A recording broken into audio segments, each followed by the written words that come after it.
참 예수님, 반갑습니다. 네, 우리 시작기도 바치고 강의 시작하도록 하겠습니다. 성부와 성자와 성령의 이름으로 아멘. 인생이란 채우는 일과 비우는 일이다. 지식과 정보로 머리를 채우고 사랑으로 가슴을 채운다. 꿈을 채우고 지갑을 채우고 집을 채운다. 그러나 인생이란 비우는 것이 더 중요하다. 다른 사람들의 생각을 받아들이려면 머리를 비워야 한다. 욕심이 지나치지 않으려면 마음을 비워야 하고, 다른 사람에게 베풀려면 지갑을 비워야 한다. 잘 비우는 사람만이 잘 채울 수 있고 기쁨과 보람으로 가득 찬 인생을 살아갈 수 있다. 아멘. 영광이 성부와 성자와 성령께 성부와 성자와 성령의 이름으로 아멘. 예, 제가 작년에 아프리카 잠비아 무프리나라는 지역을 다녀왔습니다. 이곳은 인구가 15,000명인데 에이즈 환자가 1,600명이에요. 여러분들 요새 에볼라 그러는데, 에볼라는 뭐 많이 걸려야 지금 한 10만 명 걸리는데 전 세계 에이즈 환자가 몇 명이냐면 3,500만 명이에요. 물론 이제 에이즈는 어느 정도 정복했다고 보는데, 어쨌든 아프리카는 아직도 에이즈 환자가 굉장히 많아요. 그 한 15,000명 사는데 인구가 한 1,600명이 에이즈에 걸려 있는 거예요. 그래서 수녀님들이, 그것도 우리나라 수녀님들이 이 에이즈 걸린 아이들이에요. 뭐 나이 먹은 사람은 이미 죽었고, 에이즈 걸린 아이들 이렇게 약도 대주고 영양제도 대주고 그럽니다. 그래서 제가 작년에 가서 우리 의사 선생님들, 또 이 사람들이 이가 아파도 일을 못 빼요. 그래서 이제 치과 의사 선생님들 모시고 가서, 에이즈 환자는 이게 이 빼는 게 굉장히 위험해요. 막 이렇게 이 날카로운 뭐 치과 도구가 이렇게 찔리면 안 되는데, 작년에도 그런 위험이 있었는데, 올해 간 선생님이, 저 수원에서 치과하는 우리 열심한 교우 선생님이 해다 찔렸어요. 그 에이즈 이 피가 그렇게 찔린 거죠. 그래서 어쨌든 이제 뭐 의사 선생님들 모시고 와갖고 이도 빼주고 에이즈 아이들 영양제도 좀 대주고, 그러니까 엄마가 또 빨리 죽으니까 애들, 그 고아 아이들이 많은 거야. 근데 얘네들도 에이즈에 걸려갖고 나오는 거예요. 근데 얘네들이 5kg가 넘어야지 약을 먹는데 5kg가 안 돼. 3kg밖에 안 되는 거예요. 그래서 분유를 먹이면요, 일주일 만에 얘네들이 5kg가 돼요. 그리고 금방 쑥쑥 몸무게가 늘어요. 그래서 거기 보육시설에 가서 분유도 좀 이제 대주고, 그리고 돈이 없으니까 학교를 못 다니는, 초등학교를 못 다니는 아이들이 한 700명 정도 되는 거예요. 수녀님들이 그 아이들을 모아다가 공부를 가르치는데, 돈이 없으니까 책 12권을 가지고 한 명이 공부를 하는 거야. 그래서 필요한 게 뭐냐니까 책을 사달래. 그래갖고 가갖고 2명이 한 권을 볼 수 있도록 해줬어요. 근데 내가 간 결정적인 이유는, 나는 생태마을을 꾸미니까 거기에 자카란다 농장이 있어요. 근데 농장이 80만 평이야. 80만 평. 80만 평인데 수녀님이 2만 평밖에 농사를 안 짓고 있는 거예요.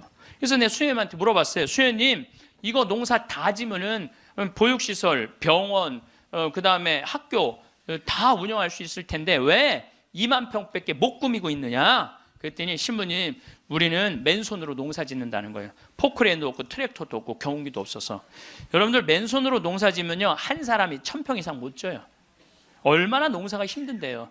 내가 생태학교 운영했을 때 학생들 입학을 많이 해요. 막 20명, 30명. 내가 물어봐요. 생태학교에 왜 입학했습니까? 제가 이제 은퇴를 해서 예전에 땅을 한 4,000평 사둔 게 있는데, 그거 이제 농사 지으려고 농사 배우러 들어왔습니다. 그럼 한번 해봅시다. 그래갖고 이제 3월 한 달 동안 모종 내고 거름 뿌리고 막 해요. 한 달 지나고 나서 내가 다시 상담을 해요. 어떻게 농사 이제 한 4,000평 질만 하십니까? 그러니까 해보니까 이게 쉽지 않으네요. 한 1,000평 정도 할 수 있을 것 같아요. 그래요. 3월, 4월, 5월, 더운 이제 6월 이제 지나고 나서 학생들 여름방학 할 때 제가 물어봐요. 이제 한 몇 평이나 농사 질 수 있을 것 같으냐고. 그러니까 이분들이 하는 얘기가 한 10평 질 수 있을 것 같아요. 10평. 맨손으로 농사 짓는 게 진짜 힘들어요. 근데 수녀님이 거기서 맨손으로 농사를 짓고 있는 거야. 그러니 포크레인도 없고 트랙터도 없고 경운기도 없다는 거야. 수녀님, 얼마면 되겠냐가 2억이면 되겠대. 걱정하지 말아라. 내가 한국에 와서 2억 만들어서 보내주겠다. 내가 또 뻥이 또 엄청나게 세요. 내가 신학교 다닐 때 내 뻥이, 저 별명이 뭐냐면 황뻥이었어. 황뻥. 일단 뻥을 쳐놓고 한국에 돌아와갖고 내가 강의 때 몇 번 얘기했어요. 평화방송에도 나가고, 내가 여러분들 아프리카에 정말로 멋있는 일을 하고 싶은데 1,000만 원씩 20명만 도와주면 좋겠다. 여러분들 재산 5억 중에 10분의 1, 5천만 원은 내 거 아니라고 생각해야 된다. 그거는 어려운 이웃 도와주라고 하느님이 축복 준 거다. 나는 5천만 원까지 필요 없다. 그저 1,000만 원씩 20명만 난 도와주면 좋겠다 라고 얘기를 했는데, 절에 다니는 분들, 교회 다니는 분들, 성당, 종파 초월이야. 뭐 성당 다니는 분들, 아무 데도 안 다니는 분들, 이런 분들이 돈을 보내주는데요, 3개월 만에 2억이 들어온 거예요. 난 너무너무 감사해요. 네. 그분들이 정말 큰 마음 먹고 평생 모은 거 내신 분들도 많더라고요. 또 한 분은 마장동에 있는 분은 그냥 500원짜리 1,000원짜리 다 모아 한 500만 원을 갖고 온 거예요. 그걸 그냥 드럼통에 싸갖고 와서. 하여튼 감동적인 일이 너무 많았어요. 그런데 이제 2억이 딱 이제 3개월 만에 들어왔는데, 2억 들어온지 모르고 계속 전화해갖고 돈 보내준다는 거야. 그래서 내가 전화 받아갖고 이제 2억 들어왔으니까 그만 보내셔도 된다고 이렇게 말을 할 수가 있어야지. 돈을 보내준다는데. 계속 받았어요.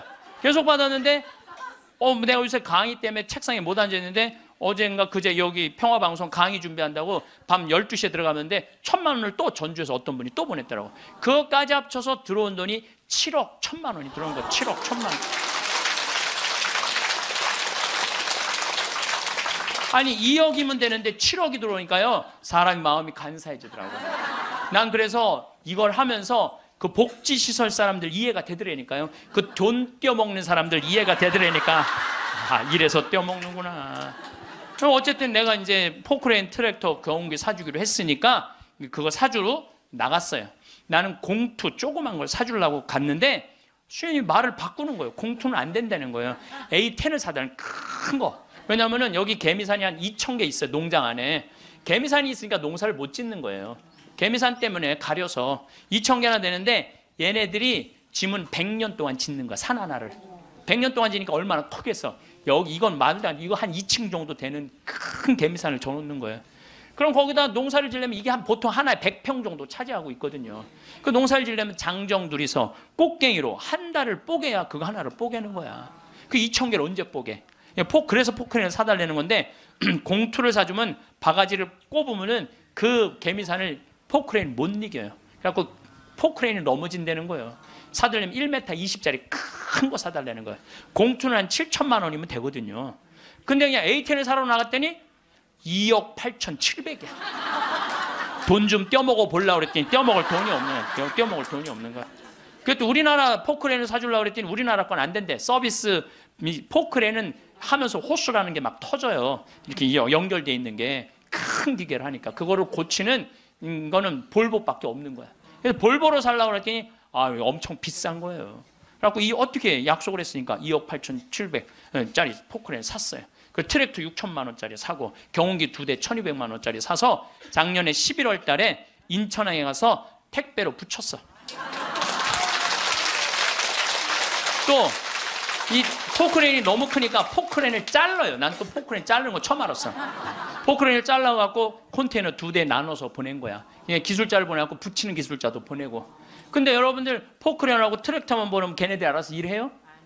기술자도 따라가야 되네. 그러니까 작년 11월 달에 포크레인 트랙터 택배로 붙일 때 기술자 둘도 택배로 붙였어요. 그런데 이 기술자들 둘 한 달 월급, 완전히 기계를 고칠 줄 아는 기술자를 찾아서 보내야 되니까 둘 한 달에 800만 원이에요. 그 1년 쓰면 1억 아니야.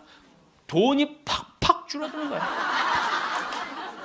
이제 그거 이제 끝나고 난 다음에 거기 걔네들이 그냥 기술자가 따라가면 알아서 해요. 기름 대야 되잖아요. 기름도 한 달에 1,000만 원씩 되는 거예요. 기름도 한 달에 1,000만 원씩. 예, 기름도 한 달에 1,000만 원씩. 돈이 막 완전히 줄어드는 거야. 근데 수녀님이 내가 처음에는 빈말인 줄 알았대요. 2억 보내주겠다고. 근데 포크레인 보내지, 기술자 보내지, 기름값 보내지. 그러니까 수녀님이 자신감이 생겼나 봐. 신부님 귀양 도와주실 거 우리가 닭을 팔고 싶은데 지금 잠비아는 여름이에요. 45도까지 올라가요. 그러니까 보통 1시간 거리에 닭 못 파는 거야. 상하니까. 그러니까 신부님 냉동고를 보내주면은 닭을 팔 수 있을 것 같다는 거야. 얼마냐니까 2,200만 원이래. 뭐 2,000이면 돈도 아니지만 1억씩 막 나가는데 걱정하지 말아라. 내가 보내주겠다. 내가 보내줬어요. 냉동고를 보내줬더니 수녀님이 너무 신난다는 거야. 왜 신나냐 그러니까 한 마리도 못 팔던 닭을 한 달에 1,200마리씩 판다는 거야. 1,200마리씩.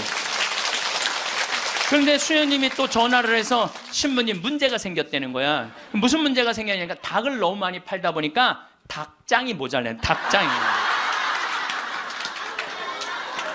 닭장 줘달래. 닭장. 그래서 얼마면 되냐 그러니까 1억이면 된대. 좋다. 이제 들어온 돈이 다 나가게 생긴 거 이제. 좋다. 닭장 줘주겠다. 그래서 작년에 이제 벽돌 찍는 기계, 닭털 뽑는 기계 다 보내줘서.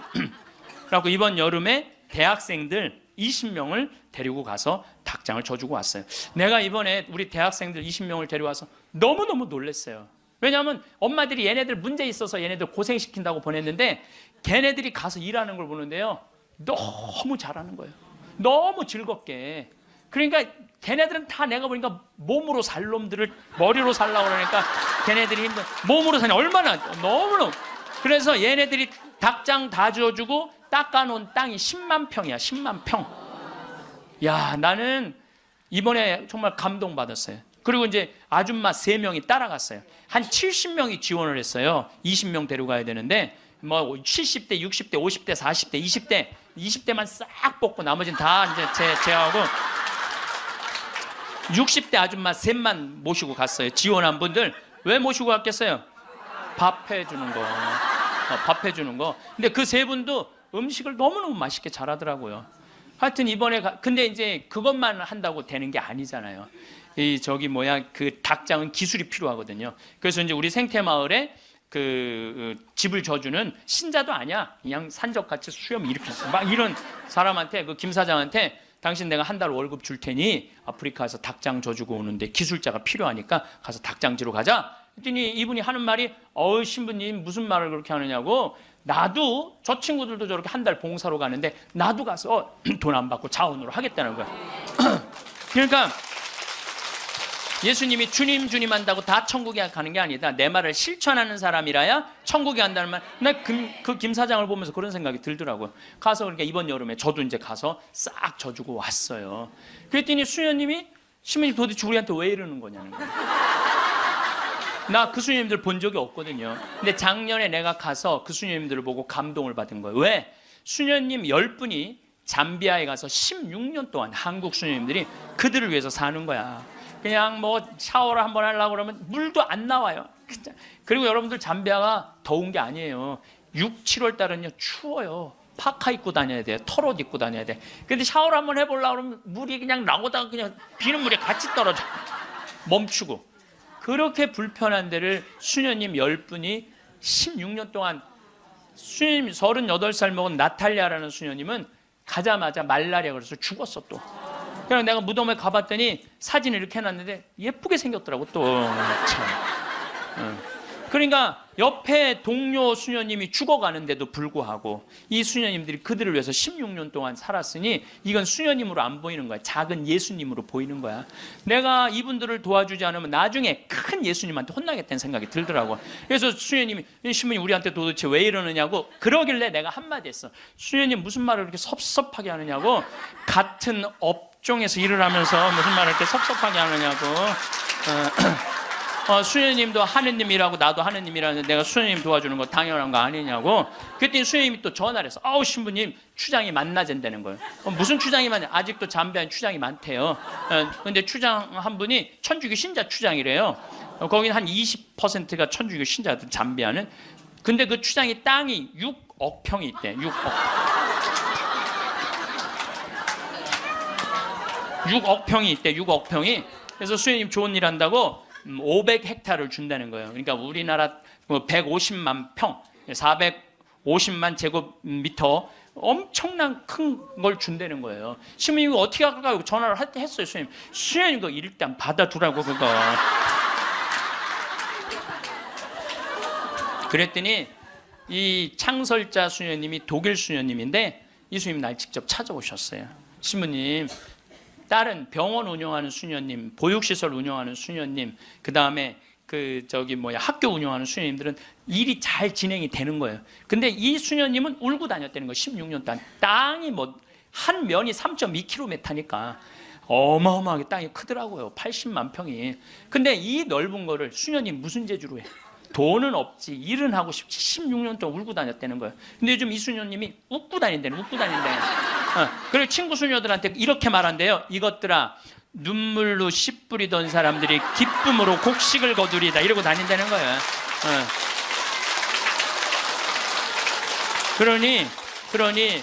그러니 신부님, 이건 자기네들은 하기가 쉽지 않다는 거예요. 신부님은 나는 또 그쪽으로 공부도 했고, 그러니 신부님 귀향 시작을 했으니 완성을 좀 해달라고. 그러니까 난 또 80만 평 완성하려면은 70살까지 일이 기다리고 있는 거야.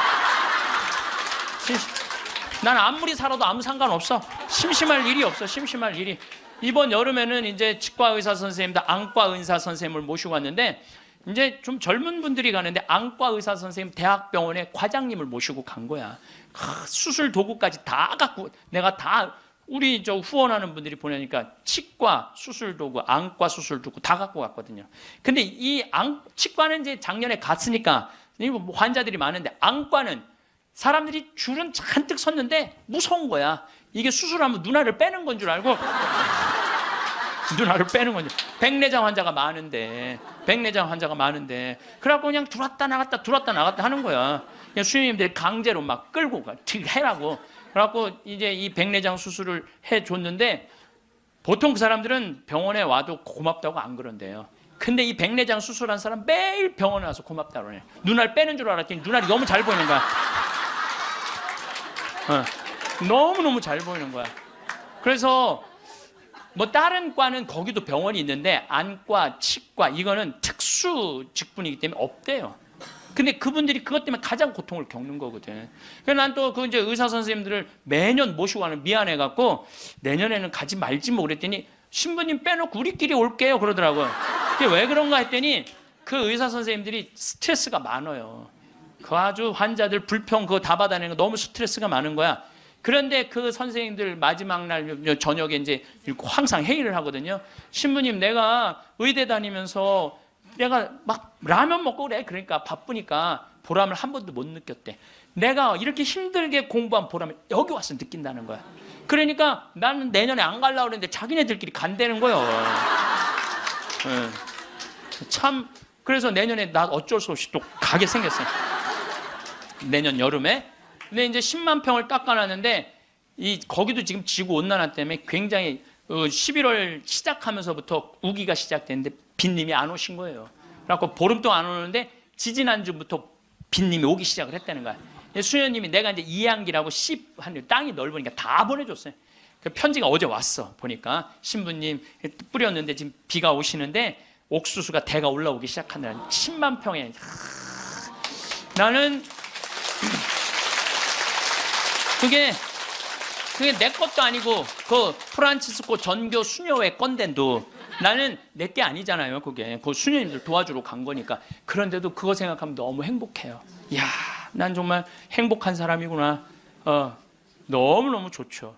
그러니까 이제 이 70살까지 나는 일이 기다리고 있는 사람이에요. 그러면 70살이 되면 이제 뭐를 해야 돼? 은퇴를 해야 돼요, 우리 신부들.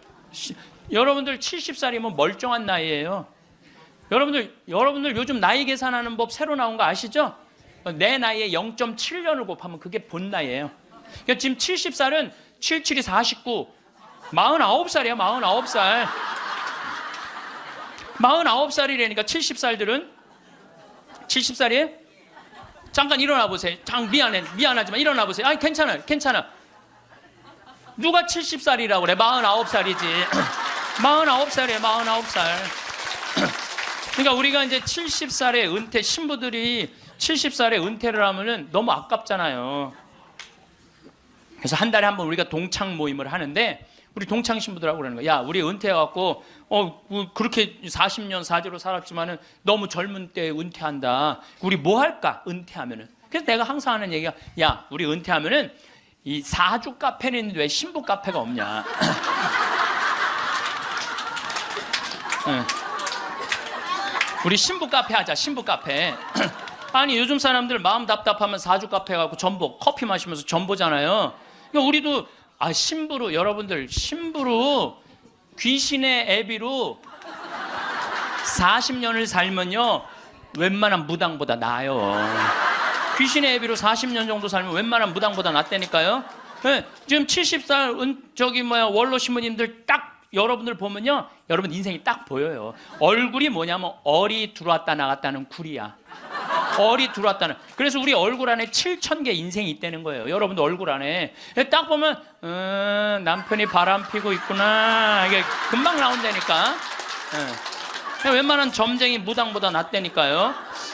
저도 본당 신부하면서 무당들 세례를 많이 줬어요. 무당들이 천신, 자기가 모시는 신기가 떨어지면요, 천신을 찾아온다니까요. 그래서 내가 뭐 북도 태우고 막 이거 신물도 많이 태워주고 세례도 주고, 또 어떤 무당은 유방암이 걸렸는데 67, 8쯤 됐는데 평생 이제 점을 봐준 거죠.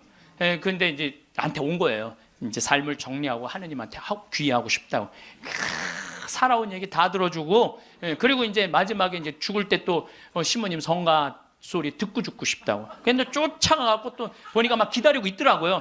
그래서 성모님 성가 듣고 싶다. 그래서 내가 막 성가 불러주니 그렇게 해서 돌아가셨어. 그러니까 내 품에 죽은 무당도 있다니까, 내 품에 죽은. 내가 웬만한 무당보다 낫지. 웬만한 무당보다 나은 거예요.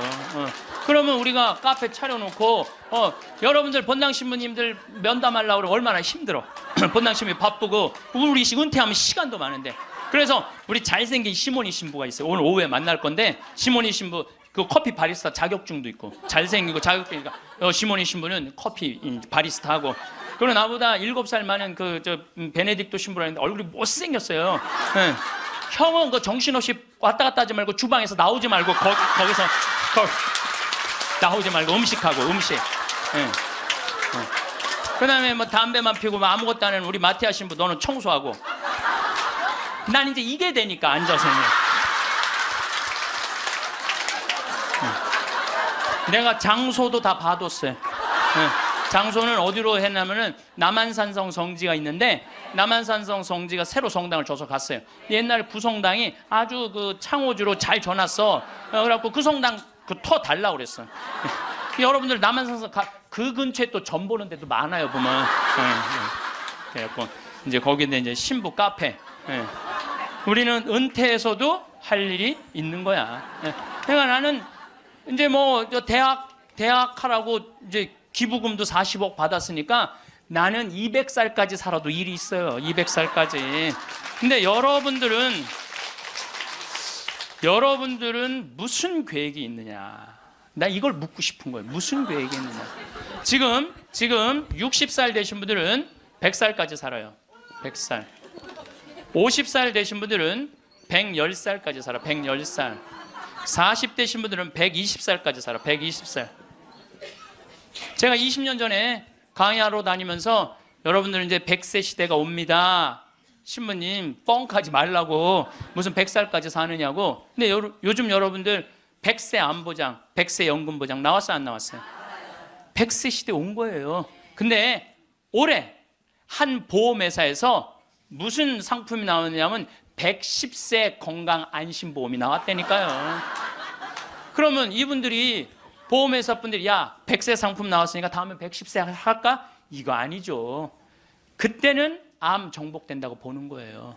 그리고 그때는 치매도 어느 정도 잡는다고 보는 거예요. 혈압, 당뇨 다 잡는다고 보는 거예요. 그러니까 60년 후야. 60년 후인데 여러분들 1년에 0.5년이 늘어나. 1년에 0.5년 평균. 그러니까 지금 86세가 가장 많이 죽는 나이래요. 86세가. 근데 2020년에는 몇 세에 가장 많이 죽느냐면 90세에 가장 많이 죽는데, 2020년. 그럼 2020년이면 몇 년 후에? 6년 후야. 6년 후. 그럼 여기 60살 되신 분들 66살 되면은 90세가 가장 많이 죽는다 그러면 그분들 몇 살까지 살 것 같아요? 100살은 그냥 가는 거. 60세들은. 50세들은 110살 간다니까. 아직 산 것도 아니라니까, 여러분들. 40살들은 20년 더 살고 60년을 더 살아요. 60년. 그런데 며칠 전에 소련, 러시아에서 먹으면 120살까지 사는 알약을 개발했대요. 미토콘트리아라고 우리가 이렇게 장도 늙어가면서 노화가 진행인데 그걸 먹으면 그 노화 진행 속도를 그렇게 늦출 수가 있다는 거야. 10년 후부터 시판한다는 거야. 120살까지 사는 일이 벌어지는 거야. 120살. 그러면 이거 어떻게 되는 거야, 이거? 이거 보통 심각한 문제가 아니라니까, 여러분들. 지금 웃을 일이 아니에요, 지금. 웃을 일이 아니에요. 예, 심각한 거예요. 3년 전에 우리나라가 100살 이상이 1,700명 선에서 왔다 갔다 했어. 3년 전에. 여자가 1,600명, 남자가 100명. 3년 전에 100살 이상이. 예. 그런데 올해 내가 인구 통계청에 들어서 자료를 뽑아보니까 올해는 100살 이상이 몇 명이냐면 14,000명이에요. 14,000명. 3년 만에 100살 이상이 10배가 늘어난 거예요. 10배가 늘어났어요. 90에서 100살까지는 몇 명이냐면 13만 4천 명. 80에서 90살까지는 몇 명이냐면 97만 명. 그 다음에 60에서 70살까지는 270만 명. 그래서 65세 이상이 몇 명이냐면 정확하게 49만 명인데 650만 명이에요. 650만. 65세 이상이 650만 명. 초등학교 애들이 270만 명. 270만 명. 그러니까 초등학교 애 하나에 할머니 셋이에요. 지금 그런 세상이 됐다니까요. 우리는 어렸을 때 길에 나가보면요, 애들이 바글바글했어요. 구슬치기, 딱지치기, 담방구, 자치기. 낮에만 그렇게 돌아다녀서 밤에 깡통 돌리게 해보면 온 놈들이 다 깡통 돌리고 다녔어요. 근데 요즘 길에 나가면 애들 하나도 없어요. 어딜 돌아다니는지. 누구만 할머니, 할아버지들만. 할머니가 길에 꽉 찼어. 또 할머니들이 어서 유모차 유모차를 밀고 온 세상을 다 다녀. 유모차를 밀고 온 세상을 다 다녀. 유모차를 밀고 무슨 놀이터, 슈퍼마켓.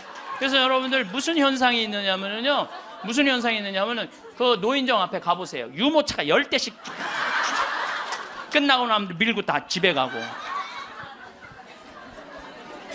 이거 어떻게 할 거예요?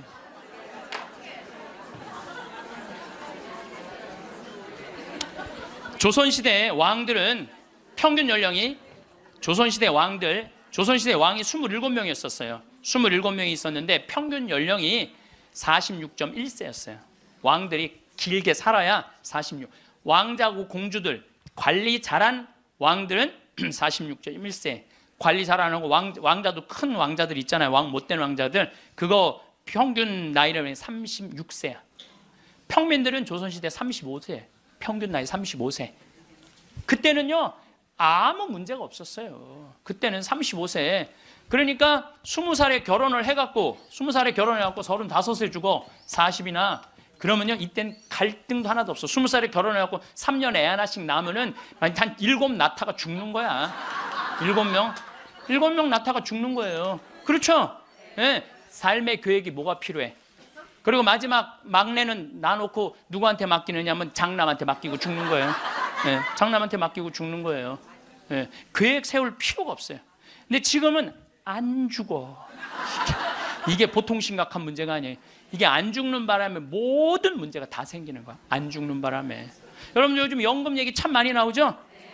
연금 공무원들이 20년 의무로 내면은 그 다음부터는 받아 먹을 수 있는 거예요. 그럼 20년 냈으면은 20년만 받아 먹어야지. 120살까지는 몇 년 받아 먹을 것 같아요? 60년 받아 먹는 거. 60년. 여러분들 나라 망할 것 같아요? 안 망할 것 같아요? 망하게 돼 있어요. 이거는 불보듯 뻔한 거예요. 그리스, 스페인 그래서 망한 거예요. 그래갖고 좀 나라 이제 자식들을 위해서 좀 후손들을 위해서 연금 좀 깎자고 지금 국회에서 정부에서 그러는 거 아니에요? 계산 뻔히 나오니까 그 연금 깎자고 그랬더니 깎으려는 연금을 안 깎고 머리 깎고 안 된다고 그냥.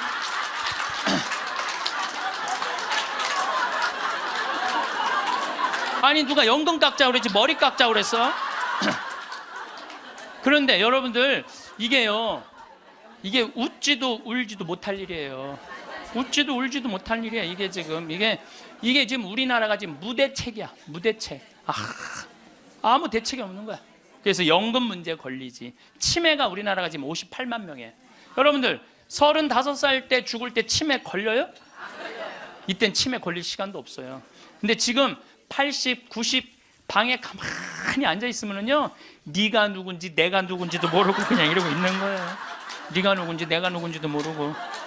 그러면 치매가 이렇게 있으면은 이 한 집에 5, 6 매달려 있다고 보면은 300만 명이 치매 때문에 고통을 겪고 있는 거예요. 모든 문제는 안 죽어서 생기는 문제예요. 그리고 난 정치인들도 보면 참 머리 나빠. 여러분들 65세가 650만 명, 50세까지 따면 거의 1000만 명인데 이제는요, 진보가 보수를 이길 수가 없어요. 진보가 보수를 이길 수, 늙으면 보수로 될 수밖에 없거든. 그러니까 노인들은 또 투표를 또 얼마나 열심히 해요. 똑같이 찍잖아. 이게 무슨 얘기냐면은 사회가 변할 가능성이 없다는 거예요. 젊은 사람이 많이 나와야지 사회가 변하고 발전하는데, 나이를 먹어가는 사람이 그 사회의 주축을 이루고 있잖아요. 그렇다고 죽으라고 그럴 수도 없고 살라고 그럴 수도 없고. 그러니까 결국은 누가 변해야 되냐면은 여러분들이 변해야 되는 거예요. 내가 삶을 어떻게 살아갈 것이냐, 이거 보통 생각해야 되는 거 아니에요. 그냥 진짜 웃을 일이 아니라니까요. 지금 여러분들 웃을 일이 아니에요. 그런데 우리나라가 65세 이상 노인들이 OECD 국가 중에 가장 가난해. 가장 가난해. 근데 여러분들 왜 가난한 줄 알아요? 국가가 잘못해서 가난했을 것 같아요? 천만의 말씀. 우리나라가 프랑스보다 교육비를 몇 배를 더 쓰냐면 9배를 더 써요. 프랑스보다 9배 더 써요. 미국보다 교육비를 몇 배 쓰냐면 3배를 더 써. 3배를. 근데 여러분들 생각을 해봐요. 우리가 프랑스보다 지금 뭐 비슷비슷하게 살지만 조금 떨어져. 미국은 우리 한 2배 정도 잘 살아. 근데 그 2배 정도 잘 사는 나라보다 3배를 교육비를 더 쓰는 거야. 그래서 남자아이 대학 결혼까지 들어가는데 여러분들이 3억 6천이에요. 처음부터 태어나갖고 걔한테 쏟아 넣는 돈이 3억 6천이야. 여자는 3억 4천이 들어가요. 그럼 남자 여자 아들 딸 둘 나갖고 결혼까지 시켰으면 여러분들 얼마 쓰면 7억을 쓴 거야. 7억을. 셋 낳았으면 10억을 쓴 거야. 10억. 그러니까 애를 낳아요. 그래서 애도 안 낳는 거예요. 이놈의 교육 때문에 애도 안 낳는 거예요. 그러니까 애가 안 나오면 나라는 어떻게 되겠어요? 이게 머리가 복잡해요. 내가 보기엔 정치인들 머리가 지끈지끈할 거야 아마. 그 생각을 해보면은. 그러니까 65세 넘어가고 OECD 국가 35개 나라 중에 우리나라가 노인이 가장 가난해. 쓸 돈이 없는 거야. 자식들한테 다 쓰고. 그리고 요즘 애들은요 1등 아니면 패배자야 다. 그러니까 대기업에 취직 안 하면 아무데도 취직 안 하는 거야. 그리고 대기업 안 갈 바야 200만 원 받고 일 안 한다 이거야. 그러니까 집에서 논다는 거야. 그럼 노는 놈 누가 책임져야 돼? 부모가 아니 어제도 저녁 먹으면서 들은 얘기인데 엄마 아빠가 다 교직이래. 그래서 연금이 700만 원 정도 나온대요. 그렇게 친구 중에 제일 연금이 많이 나온대. 상전 밥 한 번, 술 한 번을 안 낸다는 거야. 친구들이 막 욕을 한다는 거야. 너는 이 새끼야 밥 한 번 안 사냐. 그렇게 연금이 많은데, 근데 한 친구한테 술 한 번 하자 그러면서 울면서 그러더래요. 애들이 둘 다 명문대학을 나왔는데 대기업 몇 번 보내 떨어지더니 집에서 놀고 있다는 거야. 걔네들 생활비로 600만 원을 대준다는 거야. 자기가. 그 자기네들이 100만 원을 가지고 쓴다는 거. 100만 원을 가지고. 그러니까 친구들 뭐 사주고 싶어도 사줄 수가 없다는 거예요. 100만 원 갖고 생활해야 되니까. 이게 지금 대한민국이 지금 정신이 나가도 한참 나간 거예요. 보통 문제가 아니라니까요. 안 죽어서 문제, 애들 일 안 해서 문제, 애 안 낳아서 문제. 참 큰 문제야. 그러니까 여러분들은 내가 어떻게 살아갈 것인가, 이 계획을 잘 세우셔야 돼요. 잘 세우셔야 돼. 예. 또 이 나이를 먹어갖고 어떤 문제가 있느냐면은 70세 드신 분들, 이 경제적인 문제가 지금 가장 심각한 문제고, 또 하나는 무기력증에 빠져요. 사는 게 재미가 하나도 없어. 돈이 있어야지 어디 돌아다니까. 돈이 있어야지. 돈도 없고 돌아다니지도 않지. 집에 하루 종일 있는 거야. 집에 하루 종일 있으니까 생전 웃을 일이 없네. 하루 종일 한 번도 안 웃어요. 보면은 한 번도 안 웃어요. 한 번도 안 웃으니까 남이 웃긴 얘기하면은 웃긴 웃어야 되는데 어떻게 웃어야 되는지 모르는 거야. 이 썩은 미소가 나오는 썩은 미소가. 한 번도 안 웃으니까 무기력증에 걸리는 거예요. 그러니까 70살 넘으면 웃기라도 해야 되는데 안 웃고 가만히 있으면 눈두덩 쳐져요, 안 쳐져? 눈두덩, 눈가 쳐지고 볼 쳐지고 입가 쳐지고. 소파에 앉아고 가만히 텔레비 보고 있으면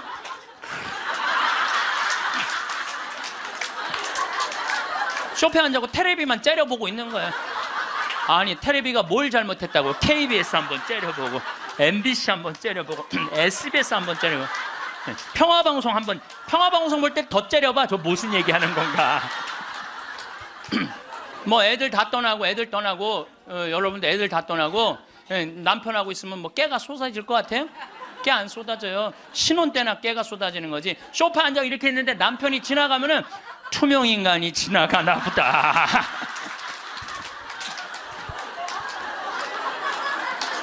그 사는 게 재미가 하나도 없는 거예요. 그 어떤 신부님하고 수녀님이 눈보라를 맞아갖고 산을 가는데 헤매다가 이제 오두막집을 발견한 거예요. 발견했는데 다행히 침대가 하나 있고 그 다음에 침낭이 있는 거야. 담요는 이제 바닥 옆에 있고. 그래서 신부님이 수녀님 침대가 하나밖에 없으니까 나는 남자니까 수녀님은 침대에서 주무시고 나는 침낭에서 자겠다고. 그래갖고 이제 이렇게 이제 겨우 이제 그 어른 몸을 녹이고 신부님이 침낭에 이렇게 자꾸로 올고 잘라 그러는데 수녀님이 신부님 저 너무 추워요 그러는 거예요. 그래갖고 신부님 어떻게 해? 자꾸를 열고 다시 나가갖고 담요를 하나 이제 갔다가 이제 수녀님 덮어줬어. 수녀님 이제 따뜻할 거라고. 그래갖고 이제 다시 이제 들어와갖고 이제 침낭을 딱 이렇게 해갖고 좀 잠을 막 들어갈 때 수녀님이 신부님 저 정말 추워요 그러는 거예요. 짜증이 나는데 어떻게 해? 남자인데. 그래갖고 다시 이걸 열고 다시 담요를 하나 수녀님 덮어. 수녀님 진짜 이제 따뜻할 거라고. 그래갖고 이제 겨우 잠을 일어나. 신부님 저 정말 추워요 그러는 거예요. 신부님이 딱 일어나서 수녀님 사실은 여기 우리 둘밖에 없다. 아무도 우리 둘이 있는 거 모른다. 그러니까 수녀님 우리 부부처럼 오늘 밤을 좀 지내자. 그랬더니 수녀님 아우 좋아요 그랬어요. 수녀님이 아우 좋아요. 아유 좋아요. 그래서 그럼 부부처럼 하는데 내가 지금부터 말을 좀 하겠다. 수녀님 그 수녀님 말을 내가 빼겠다. 당신 자꾸 짜증나게 할 거야? 그 빌어먹을 담요 당신이 갖다 덮어. 나 잠 좀 자게 나도 좀. 여러분들 부부가 이게 다정하게 이렇게 살다가 늙으면 좋은데 서로 맨날 짜증이 나느니 뭐 지겹대느니 이런 소리 하면은요 늙어서 한 집에 살아도요 있으나 많아요. 있으나 많아야. 하루 종일 혼자 텔레비. 이제 저녁에 며느리가 어머니 식사하세요. 방문 땅땅 두들겼는데 또 이 시어머니 또 전기세 또 불은 깜깜하게 꺼. 째려보던 눈빛 그대로 파란 텔레비 불빛에 밥 먹으라고 이렇게 째려보면요 며느리가 심장이 땅땅 떨어지는 거예요. 사람은요 눈꼬리가 올라가지 이쁜 거야. 입꼬리가 올라가지 이쁜 거예요. 그래서 젊은 사람이 웃을 때 시원한 게 눈꼬리가 올라가고 입꼬리가 올라가서 시원한 거예요. 내가 이렇게 젊은 사람은 눈에 확 띄어요. 눈꼬리 쫙 올라가고 입꼬리 올라가서. 또 나한테 강의 들어오면 그냥 와. 신부님한테 온다고 연필로 막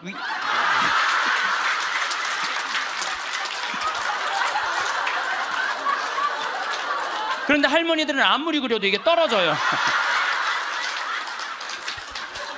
그래서 제가 드리는 말씀은 무기력증에 빠져 살지 말고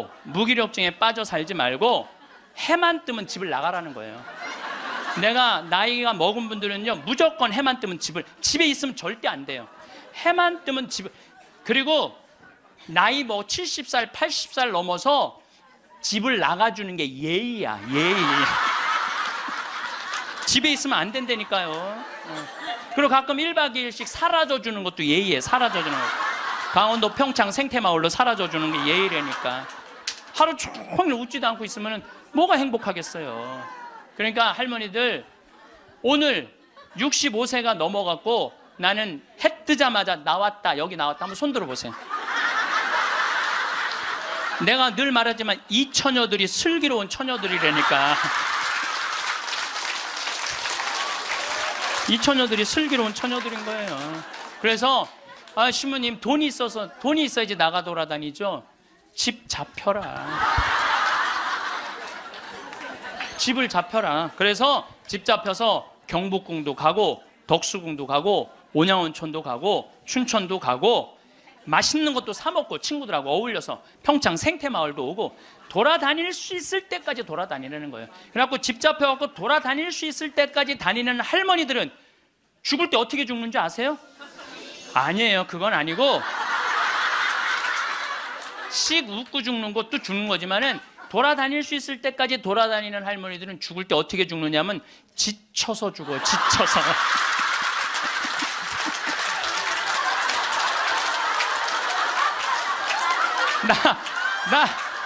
이제 그러니까 95살쯤 돼갖고 나 도저히 못 돌아다니겠다.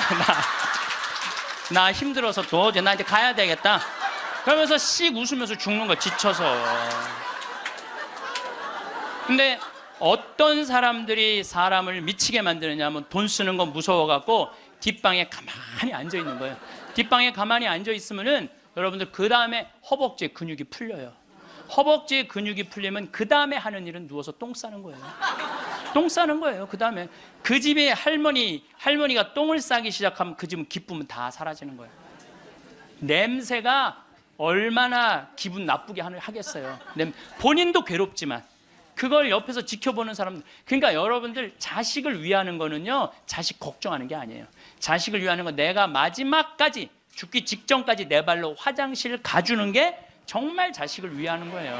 그러니까 마지막까지 화장실을 가주기 위해서는 뭐 해야 돼? 운동해야 된다. 운동. 제가 말씀드리는 거 운동. 네, 운동. 여러분들 2살 때 자랑스러운 게 뭔지 알아요? 똥오줌 가르는 거예요. 2살 때 자랑스러운 건 똥오줌 가르는 거예요. 3살 때 자랑스러운 건 뭐냐면 이가 나는 게 자랑스러운 거예요. 그렇죠? 12살 때 자랑스러운 건 뭐냐면 또래 친구가 있는 게 자랑스러운 거예요. 그때 엄마 아빠 필요 없어. 또래 애들이랑 막 뛰어놀고 다녀. 18살 때 자랑스러운 건 운전을 할 줄 아는 게 자랑스러운 거예요. 20살 때 20대 때 자랑스러운 건 애인이 있는 게 자랑스러운 거예요. 애인이 있는 게 35살 때 자랑스러운 건 돈을 버는 게 자랑스러운 거예요. 50살 때 자랑스러운 건 뭐가 자랑스러운? 돈이 많은 게 자랑스러워요. 60살 때 자랑스러운 건 뭐가 자랑스러운지 알아? 애인이 있는 게 자랑스러워. 그때도 애인이 있어 자랑스러운 거예요. 70세 때 자랑스러운 건 뭔지? 운전을 할 줄 아는 게 자랑스러워. 75살에 자랑스러운 건 같이 여행 다닐 친구가 있는 거, 같이 밥 먹을 수 있는 친구가 있는 게 자랑스러워요. 80세 때 자랑스러운 건 뭔지 아세요? 이가 남아있는 게 자랑스러워. 이가 남아있는 게. 85세 자랑스러운 게 뭔지 알아요? 똥오줌을 가릴 줄 아는 게 자랑스러운 거예요.